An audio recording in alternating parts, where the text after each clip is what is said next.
मसला उन्हीं का होता है। बिस्मिल्लाहिर्रहमानिर्रहीम।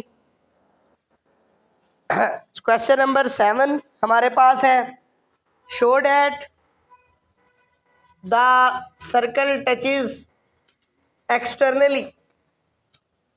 साबित करें कि सर्कल बाहर से टच कर रहे हैं। ये लॉन्ग भी आता है, शॉर्ट भी आता है और इंपॉर्टेंट है। अच्छा जी, साबित करें कि ये दोनों सर्कल बाहर से टच कर रहे हैं। Circle touches externally. अगर दो सर्कल बाहर से टच करें तो क्या मतलब है इसका? डायग्राम बना के समझाता हूं, आपको बनाने की जरूरत नहीं है, परेशान होने की जरूरत नहीं। +9 = 0। अगर दो सर्कल बाहर से टच करें तो इसका क्या मतलब होता है? इसका मतलब होता है, देखिए, एक सर्कल ये, एक सर्कल इसके साथ बाहर से आगे टच हो गया, ये एक सर्कल ये है और दूसरा सर्कल इसके साथ कहां से आगे टच हो गया? बाहर से आगे टच हो गया। अच्छा, अब इसका मतलब क्या है? इसका मतलब ये है, अच्छा ये है इसका सेंटर, सेंटर से लेके बाउंड्री तक का फासला निकाल लें। ये है सर्कल नंबर 1। ये क्या है? Circle number 1। अच्छा, ये है सर्कल नंबर 2। ठीक है, सेंटर से लेके बाउंड्री तक का फासला निकालें तो ये कहलाएगा पहले सर्कल का रेडियस। ठीक है, इसके मैं सेंटर को कहता हूं ए। दूसरे सर्कल का सेंटर ड्रा करें, दूसरे सर्कल का सेंटर ये होगा, इसे मैं कहता हूं बी। सेंटर से लेके बाउंड्री तक का फासला क्या कहलाएगा? R2। अगर दो सर्कल बाहर से आके टच करें तो इसका मतलब ये होता है कि उसके सेंटर के दरमियान जो फासला होता है, उसके सेंटर्स के दरमियान जो फासला होगा वो बराबर आएगा पहले सर्कल का रेडियस प्लस दूसरे सर्कल का रेडियस। यानी कि उसके सेंटर्स का दरमियानी फासला कितना होगा? पहले सर्कल का रेडियस प्लस, बस हमने यही बात प्रूफ करके दे दी है कि इन दोनों सर्कलों के सेंटर का हम डिस्टेंस निकालेंगे, सेंटर्स का हम डिस्टेंस निकालेंगे, वो बराबर आएगा पहले सर्कल का रेडियस प्लस। तो इसके लिए ना हमें 4 चीजें रिक्वायर्ड है। क्या क्या चीज? एक तो हमें सेंटर चाहिए दोनों सर्कलों के, और दूसरा हमें क्या चीज चाहिए? रेडियस चाहिए दोनों सर्कलों की। ठीक है, सेंटर और रेडियस हम फाइंड करते हैं। ये हमें इक्वेशन ऑफ सर्कल दी हुई है। एक्स के साथ जो भी रकम होती है उसे हम क्या कहते हैं? 2g। y के साथ जो भी रकम होती है उसे हम क्या कहते हैं? 2f। बगैर एक्स वाई के जो भी रकम होती है उसको हम कहते हैं c। तो यहां पे g की कीमत कितनी आ गई? 1। f की कीमत कितनी आ गई? -1। c की कीमत कितनी आ गई? पहले सर्कल का सेंटर निकाल। a =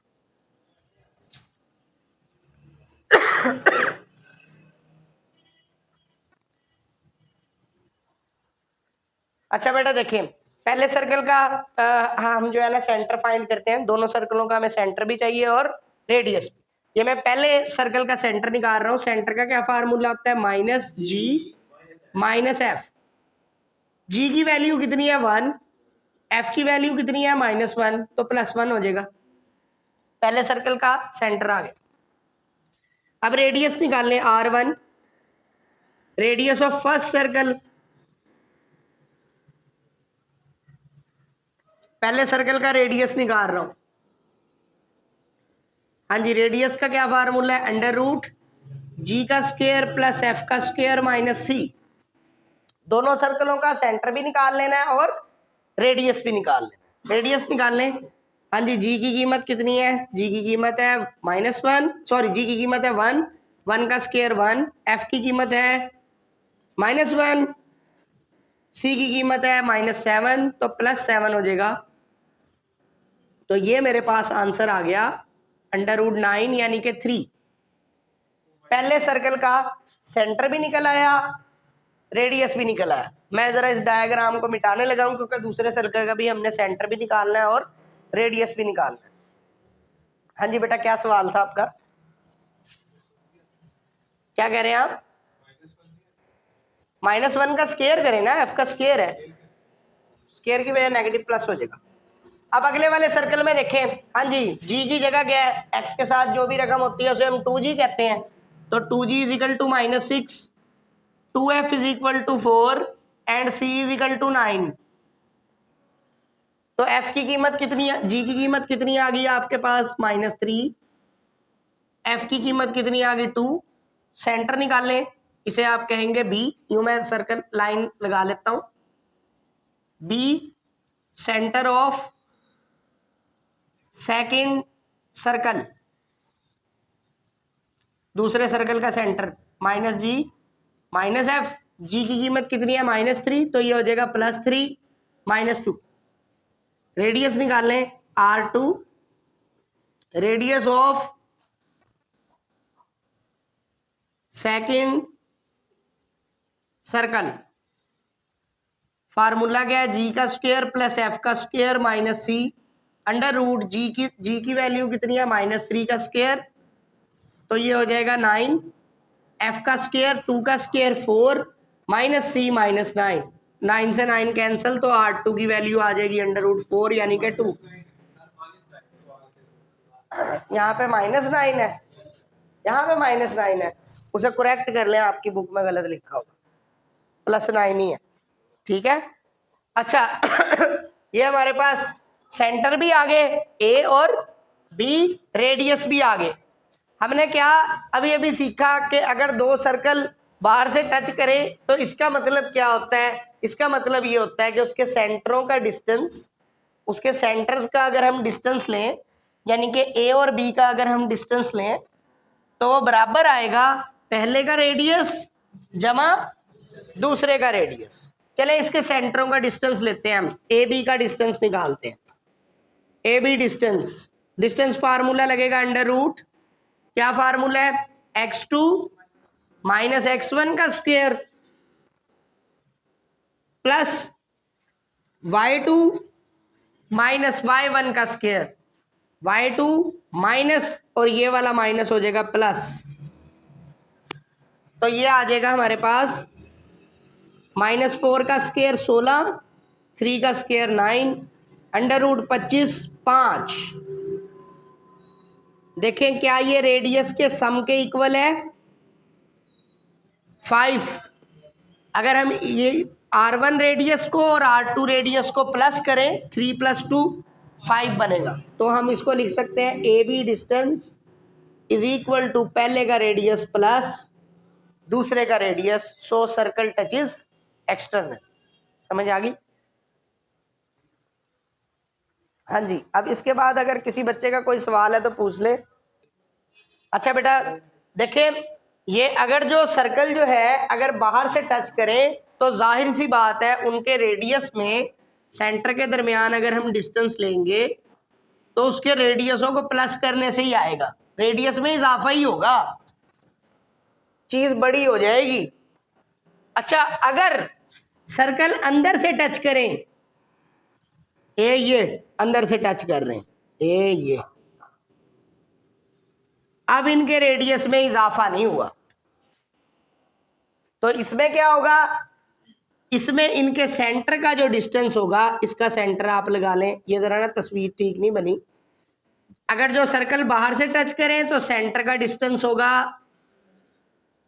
दोनों रेडियसों को प्लस करने से, क्योंकि दोनों रेडियस ऐड हो गए।